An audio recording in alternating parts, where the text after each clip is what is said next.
Chef LaLa, and I'm going to teach you how to cook authentic mole. Now there's many types of mole. Mole just means sauce, but today I'm going to be making a version of mole poblano.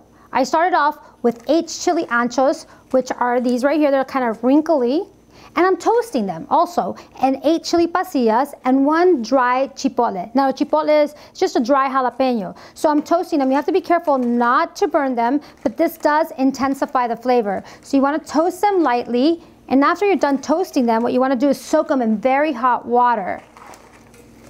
So since these are done, I can save these for my next recipe. And then I'm gonna soak them here.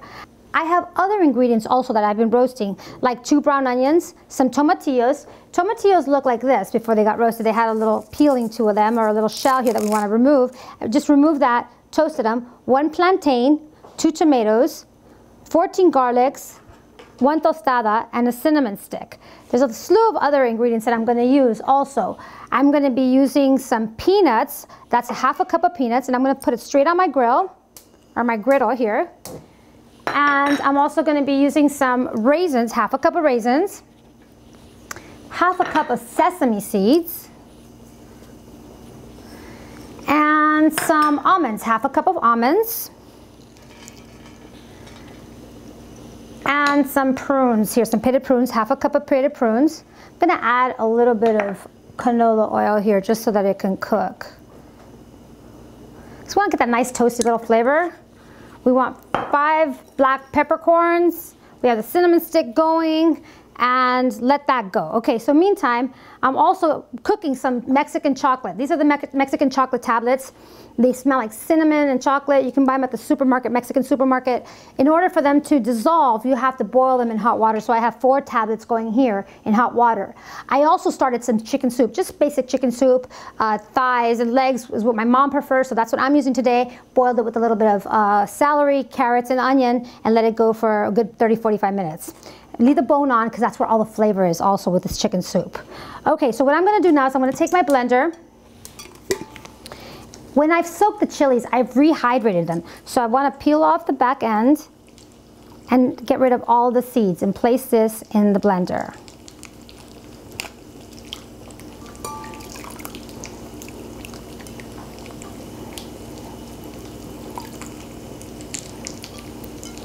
I'm done with this.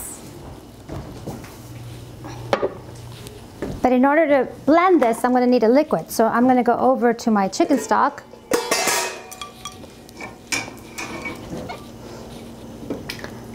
And add stock so that I can blend it.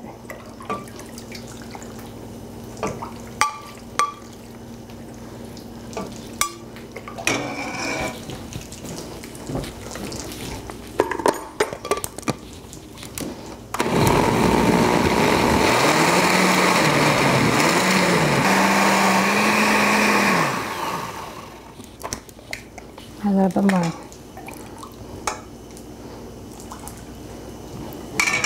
Make sure to keep an eye on the fruit and nut mix. You never want to burn the nuts.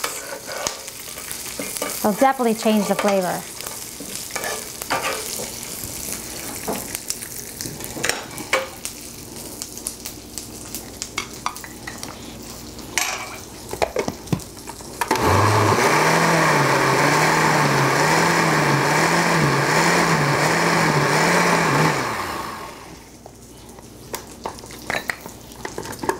We're going to add this to our chocolate mixture.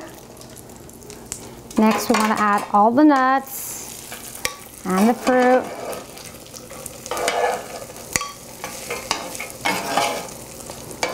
In case you're wondering what that crispy tostada is doing there, the tortilla, it's used to thicken the sauce.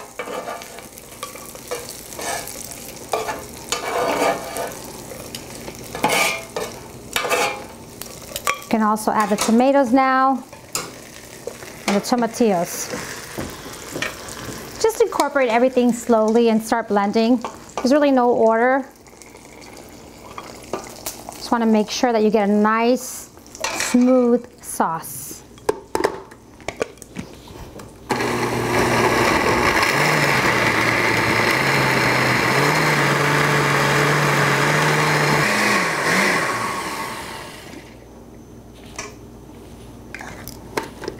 As you can see, there's a lot of ingredients, and this is a very labor-intensive process. This is why this was reserved for parties or special occasions, because you wanted to make sure that you wanted to impress someone. I heard a story that some nuns did this in order to impress an archbishop.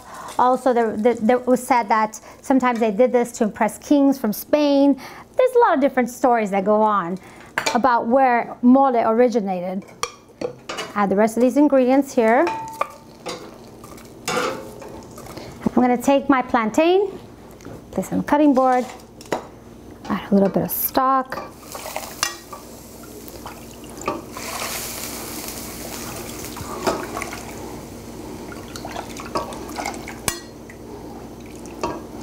A couple of spices that I'm also looking at is a little bit of cumin seeds, about half a teaspoon, and some cloves.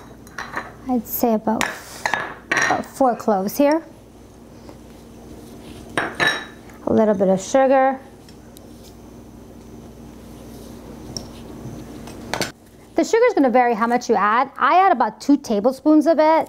I don't like mine too sweet because we already have the sweetness from this plantain, then you have the sweetness from the chocolate. So it's better just to start off slow and then add more as you see necessary. Also, the cumin seeds that I added, remember, those are really strong, so you want to put about half a teaspoon only.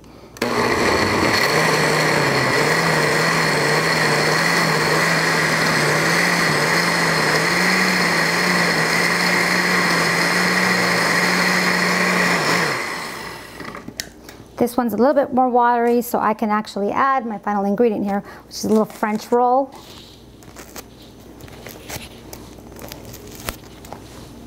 We call this in Spanish pan birote.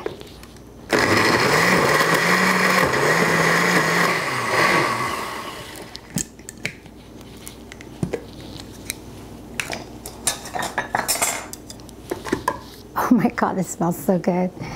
This is a nice thick consistency. Now, one of those things I want you to remember at home is you do have to keep stirring it. It's very thick. You don't want it to get stuck. You can ruin this and burn it in like a second. So try stirring it every 10 to 15 minutes. You want to cook it low and slow for around 3 hours. You'll see the colors start to change. Right now, it's a nice bright red. It's going to become more of a maroon, soft, brown, warm color. That's what you're looking for. It's so important to allow your mole to cook nice, low, and slow because you want all those flavors to marry. Also, this is a lot of spice going on. Your digestion could be affected by it if it's not fully cooked. That's why it's very important to let it cook at least 3 hours to get this nice, thick, consistent, chocolatey sauce. So I'm going to take a couple pieces of chicken. I remove the skin. It's just the bone and the chicken. And then add my mole.